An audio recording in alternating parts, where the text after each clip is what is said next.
Both these two shoes will deliver you an extremely soft, bouncy, fun and super comfortable running experience. But how are they different? Well, for me, the big difference comes down to shoe comparison review I got for you guys today. So we are going to put the Mizuno Neo Vista 2 up against the Mizuno Neo Zen. So I'll go through their similarities, their differences and their key features, and hopefully from that, that'll give you guys a great indication of choosing the right shoe for you. But before we get into it, a big shout out to my #1 running store, the Running Company at Geelong. I've got a link to their website in the description. Make sure you go check out that and check out all their running gear. And also guys, if you want to support this channel, make sure you hit that subscribe button. And with the specs, they're both neutral road running shoes, but they are in different categories here in the Mizuno lineup. So we've got a super trainer here in the Neo Vista, and it's probably a up-tempo, sort of versatile daily trainer that the Neo Zen is marketed as. Now, in the price there, you can see it's a pretty big difference. Now, is that price warranted?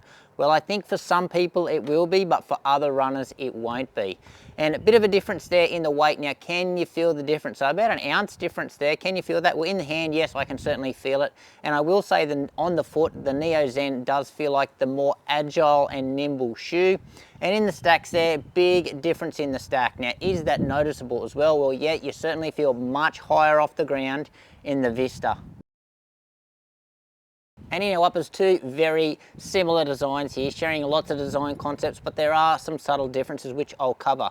But both use a booty stretch knit upper, but the knit in each shoe is slightly different. So with the Neo Vista, this one has probably got more structure to it, less breathing holes in it, even though the breathability is still pretty good in this shoe.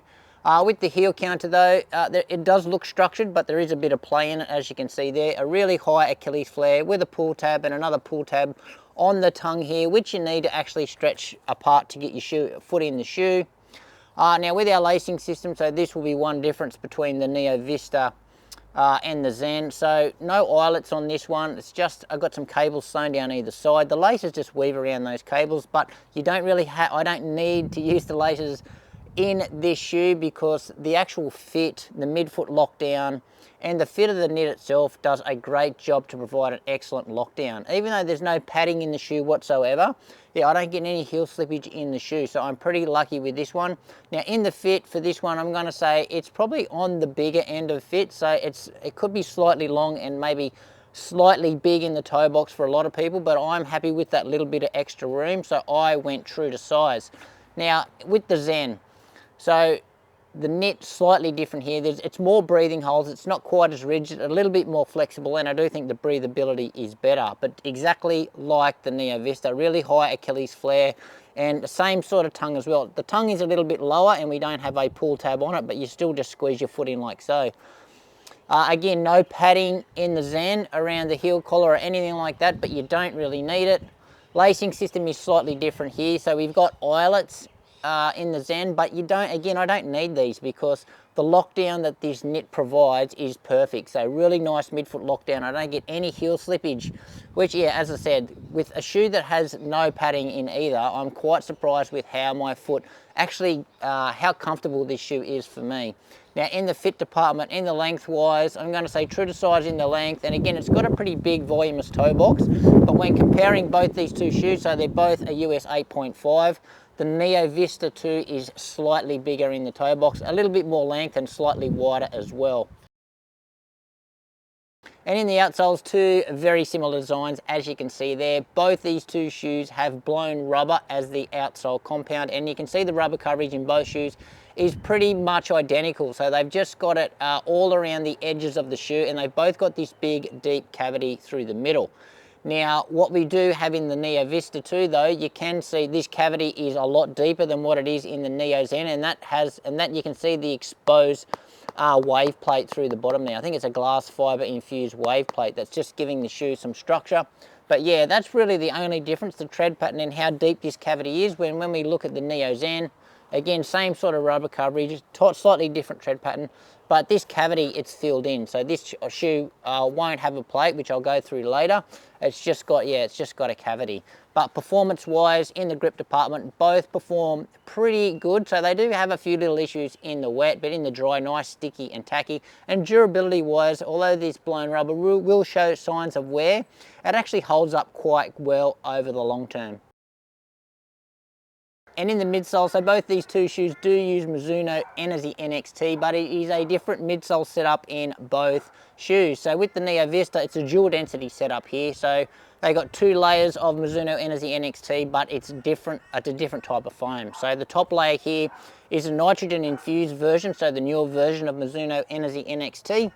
And then the bottom layer is the traditional version of the Mizuno Energy NXT foam, and that was the foam that they used in the original Neo Vista. Sandwiched between that, they've got their full length, I think it's a glass infused wave plate, giving the shoe some structure, adding a little bit of stability to these really soft foams as well, and also holds the geometry of the shoe.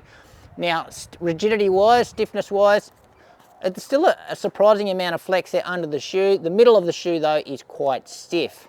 Now, in comparison to the Neo Zen here, so Mizuno Energy foam, but it's not dual density, it's just got the one type of foam, and this is the nitrogen injected foam. So this foam is the same as the top layer that's in the Mizuno Vista, Neo Vista. So yeah, no plate in this shoe, just the one type of foam. Now with the geometry of both shoes do have that smooth speed assist. So that is they've got more like a gentle heel bevel or a gentle rear foot rocker, and also an early stage gentle forefoot rocker as well. Both these two shoes have been toned back, or they're gentle versions of that smooth speed assist, because you do find that in their race day versions, and the geometry in those shoes can get quite aggressive, but these are really toned down, and just to look at, they look very, very similar. And in the ride, well, both these two shoes will deliver you an extremely soft, bouncy, fun, and super comfortable running experience. But how are they different?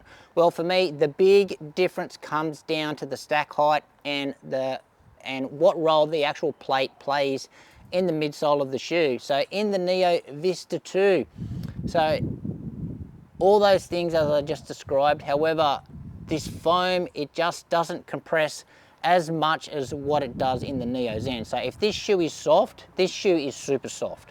So the foam in the Zen will compress, and you can also almost bottom this shoe out if you're starting to hit heavy through the heel, where you've got no chance of bottoming out the Neo Vista 2, because yeah, just those dual density foams and that plate really, you can really feel the gutsiness and the beefiness of this really big midsole. It feels a lot more stable too, especially through the heel, and that's what that plate's doing. It's just stabilizing those really soft and bouncy foams, where you don't have that in the Neo Zen. It's a little bit wild through the heel. And another noticeable difference is just the difference in agility between both shoes. So with the Neo Vista, it doesn't feel like the most agile shoe. Feels like you just need to set it in a straight line, lock into your pace, and away you go. Where the Neo Zen feels, yeah, it feels like a lot more agile on the foot. Feels like you can get up and about a little bit more. And best use, well, I think both these two shoes can pretty much cover off on the same types of runs, but they're just going to suit different runners. Now, both these two shoes are excellent for your easy days, perfect for your recovery miles, nice and soft and squishy, just to keep the legs ticking over when the legs are really banged up. And both, I think, are great for your long runs as well, but they will suit different types of runners. So I think if you are a heavier runner, I think the Neo Vista 2 is going to be a much better option for you. And if you're a lighter runner, I think you're going to get along with the Neo Zen a little bit more. And just wrapping up the comparison between these two shoes, so both really closely matched shoes, but the big difference is, remember, is just probably the stability of the ride. So the role that this plate plays in the Neo Vista 2 and those extra layers of foam. So a lot more protection here, a lot more of a stable ride. And as I said before, this is probably going to suit heel strikers more. Also heavier runners are going to get probably more out of this shoe. Whereas I do think the lighter runner can get away with just saving some money and getting yourself the Zen. So this is still going to deliver you everything that this one can do. For the lighter runner, it's still going to be able to tick off on all those other runs, just a little bit softer through the heel and just a little bit more agile. But anyway, guys, that's it for me. Any questions you've got regarding these two shoes, just ask me in the comments. Thanks for watching. Make sure you give this video a like, subscribe to the channel, and we'll see you next time.